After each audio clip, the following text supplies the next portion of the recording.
morning, Sunday. Pretty excited. Want to talk about 171, UFC 171 last night. So, kind of theme of the card, at least, how I look at it is a lot of people improve their stock, really, and in MMA, or any event, competition like it. Always trying to vie for the number one spot. There's only one spot, and I think that's natural. Wrestling's probably no different. But in any case, I say improving stock. So we'll start, kind of towards the bottom. Kelvin Gastelum and Rick Story. On the prelims, which is in itself kind of, I guess, surprising. Rick Story, we're talking about, the guy to beat Johnny Hendricks. And who's been up and down, in all fairness, but in any case, he fought Kelvin Gastelum, winner of Ultimate Fighter, and it was a good fight. Just good fights all the way around. It was a decision. Kelvin won.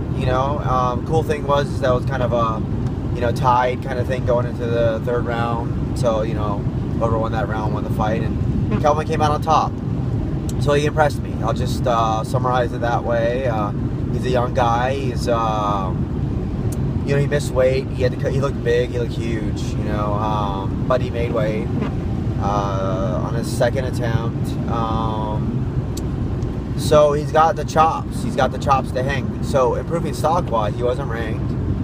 To me, this is it. This is his hallmark win, or at least his leaping pad. What he does with it, who knows? The division is ridiculously competitive. So we'll see. But he's an athlete. He's a competitor. So that's why he's there. So we'll see what happens with that. Moving on. There's a guy named, I can't even say his name, but he goes by OSP. He's an ex-Tennessee linebacker. He fought a Russian. Kind of a cool submission. Earned him a performance bonus. He's in 205, which is another competitive weight class. So we'll see. He won. He was supposed to fight Thiago Silva, apparently, and Thiago Silva got himself in a bunch of trouble. I don't know if you realize that, but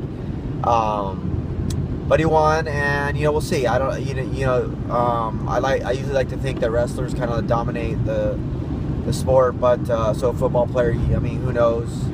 Matt Mitrione is a great example, I think. While good, athletic, he hasn't broke out per se. So now, then it starts to get, real juicy. So we're talking about Jake Shields and Hector Lombard, who I'd heard of. I'd never seen him fight, to be fair.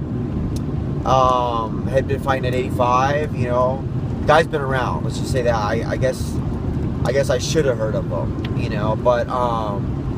But he was outranked, ranking wise by Shields, and I guess I kind of wondered how he would stack up. I thought he'd win. Lombard, I picked him, even though he was an underdog, and he did that. So he did that in a very convincing way. I thought he had a great performance. It was a decision, but Shields is a name. Again, improving stock. That's a way to do it, to get a guy like that under your belt. Shields been around for a long time.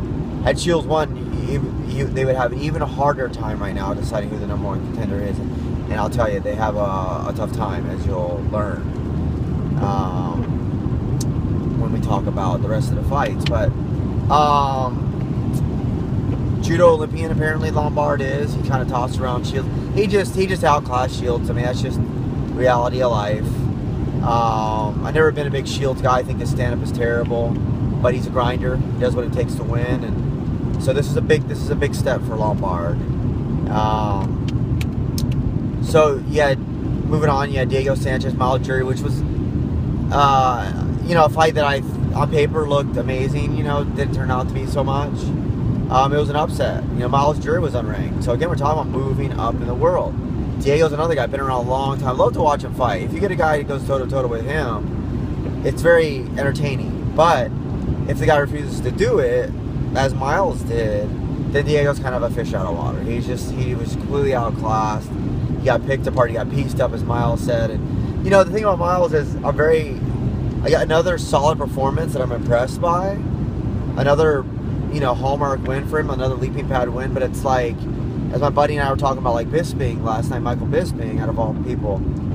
Let's see. Let's see him. He's a wait and see guy. He's not even ranked. He'll probably be ranked in the top 10 as he should after this. But let's see him fight one of those guys. You're talking about a Donald Cerrone, T.J. Grant, Gilbert Melendez. Let's Nate Diaz. Let's see that first, okay? Won a decision. So then we get to the co-main event. So we're talking about Carlos Condit and Tyron Woodley. And I thought Tyron Woodley matched up pretty well. Carlos, to his credit, has racked up a lot of wins. He's very well respected. He's a nice guy. His stand-up is probably one of the best, if not the best, in welterweight. Stylistically, though, I thought Tyron is a guy to come up. The dude is your quintessential athlete. You know what I mean? Big thighs, big ass. The guy's built like a running back. And not only that, but the guy's just not, he doesn't just look the part. That's why I'm kind of leery of OSP. He was a Mizzou wrestler. So I'll just jump ahead real quick and tell you that I looked it up. He wrestled on Johnny Hendricks and lost in Big 12 Championship. So that's a little foreshadowing there. But the guy's established.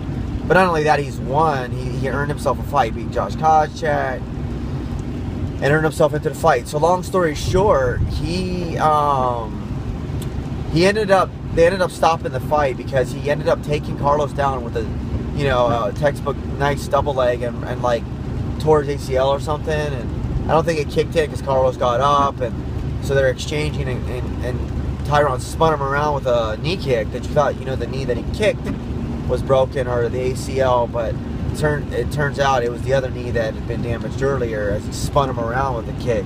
That was it. Carlos dropped, and Tyron ended up winning that way. But let's just be clear. Tyron was rocking him with shots that I swear to God would have knocked out anybody but Carlos.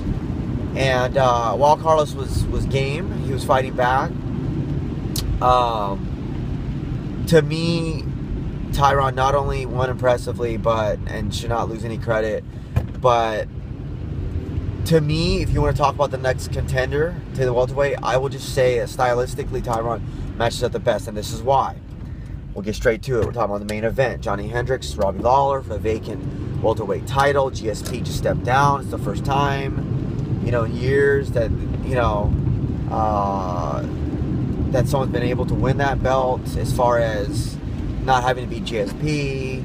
We're talking about the controversy with Hendricks and GSP. So you get Hendricks and Lawler in there, and first of all, it's as good as money can get right there, that fight. 5-round decision. Hendricks won. A little bit of controversy, nothing like GSP. I have some other opinions I want to share about that. But so before I discuss that, with Hendricks being the winner, winning the decision, it went into round 5, 2 rounds apiece. It was just a masterpiece. Tyron matches against him the best. Nate Diaz is out there making a lot of noise. I'm sorry, Nick, and I like Nick, a lot, but stylistically, Tyron matches the best. And I'm not to say that Nate couldn't beat him. Why do I keep doing that? Johnny, but, short of Lawler getting a rematch, which he deserves, Tyron matches the best. So,